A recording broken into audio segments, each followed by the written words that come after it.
নমস্কার বন্ধুরা, Sharmistha sweet dreams কিচেনে আপনাদের স্বাগত।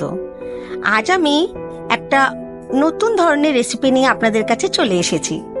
ছোলার ডালের ধোকা, একদম নিরামিষ রান্না আর খেতে খুব সুস্বাদু হয়। অনেক সময় ছোলার ডাল আমরা ভেজাতে পারি না, তারপর ভিজিয়ে তাকে পেস্ট করে আবার কড়ার মধ্যে ভালো করে নাড়তে হয়, তারপরে প্রসেসিংটা অনেক বড় হয়ে যায়।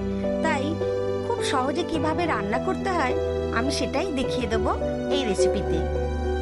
আর খেতে খুবই সুস্বাদু হয়েছে, আপনারা বাড়িতে একবার করবেন।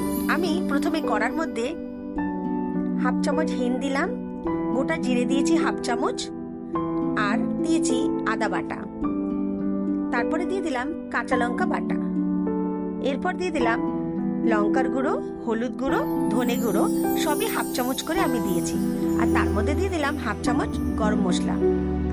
এইবারে আমি দিয়েছি 1 কাপ জল। জলটা যখন ফুটবে তখন ওর মধ্যে আমি দিয়েছি 1 কাপ বেসন। হ্যাঁ, বেসনের ধোকার তরকারি দেখাচ্ছি। এটা হচ্ছে নর্মাল যে বেসন আমরা দোকানে কিনতে পাওয়া যায় সেই বেসন দিয়েই করবেন। একটু মোটা দানার বেসন হলে খুবই ভালো হয়। এই দেখুন, ভালো করে নেড়ে নেব আমরা। দেখুন সুন্দর করে আমরা নাড়বো, নাড়তে নাড়তে জলটাকে একদমই শুকিয়ে দেব। আমি তেল দিয়েছিলাম 2 টেবিল স্পুন। এবারে ভালো করে নাড়তে নাড়তে দেখুন একদম জলটা শুকিয়ে গেছে। এই দেখুন, আর উপর থেকে আমি দিয়ে দিলাম 1 টেবিল চামচ নারকেল কোড়া।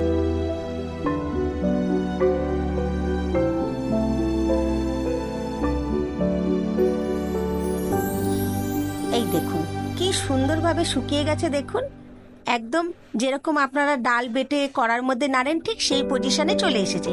এবারে একটা থালার মধ্যে আমি তেল মাখিয়ে নিয়েছি। তেল মাখিয়ে এবারে যেই মিশ্রণটা আমি করে নিয়েছি বেসনের, সেই মিশ্রণটা আমি ঢেলে দিলাম। ঢেলে দিয়ে চেপে চেপে আমি আকার পুরো সমান করে নিলাম। এইবারে আর কি বরফির আকারে কেটে নিলাম।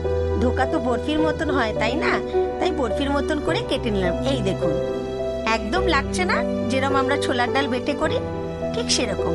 এবারে আমি এই বরফিগুলো আমি ফ্রাই করে নেব। দেখুন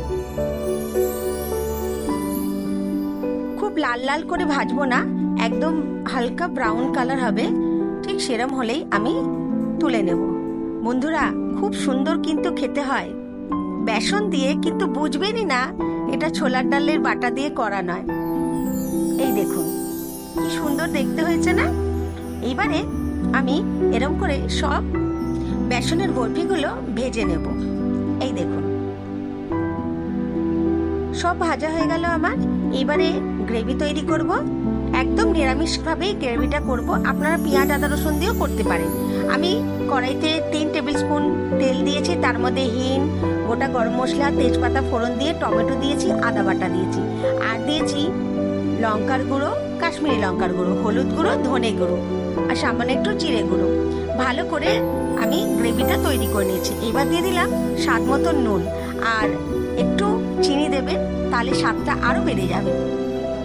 ব্যাস আর কি তৈরি হয়ে গেছে। এবারে আপনার কতটা গ্রেভি রাখবেন আপনাদের উপর ছেড়ে দিলাম। আর কি ওই যে বেসনের বরফিগুলো আমি ভেজে রেখেছিলাম সেইগুলো আমি দিয়ে দিলাম। এই দেখুন ব্যাস, ওপর দিয়ে আর একটু গরম মশলা গুঁড়ো দিয়ে দিলাম, আর দিলাম 1 টেবিল চামচ ঘি। এর স্বাদ আরো বাড়িয়ে দেবে।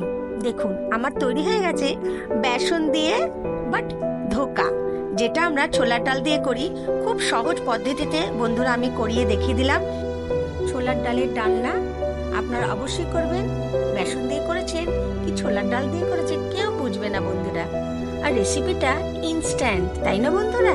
উপর দিয়ে ধনেপাতা কুচি ছড়িয়ে দেবেন। ব্যাস রেডি হয়ে গেছে ইনস্ট্যান্ট ধোকার ডালনা। আমার রান্না যদি ভালো লেগে থাকে প্লিজ সাবস্ক্রাইব করে দেবেন বন্ধুরা। লাইক শেয়ার অবশ্যই করবেন বন্ধুরা, ভুলবেন না কিন্তু। আজকের মতন এখানেই শেষ করলাম। আবার নতুন রেসিপি নিয়ে আপনাদের কাছে চলে আসব কোনো এক সময়, কোনো একদিনে। সুস্থ থাকবেন, খুব খুব ভালো থাকবেন, আর আমার রান্নাকে এরমভাবেই ভালোবাসা দেবেন। নমস্কার।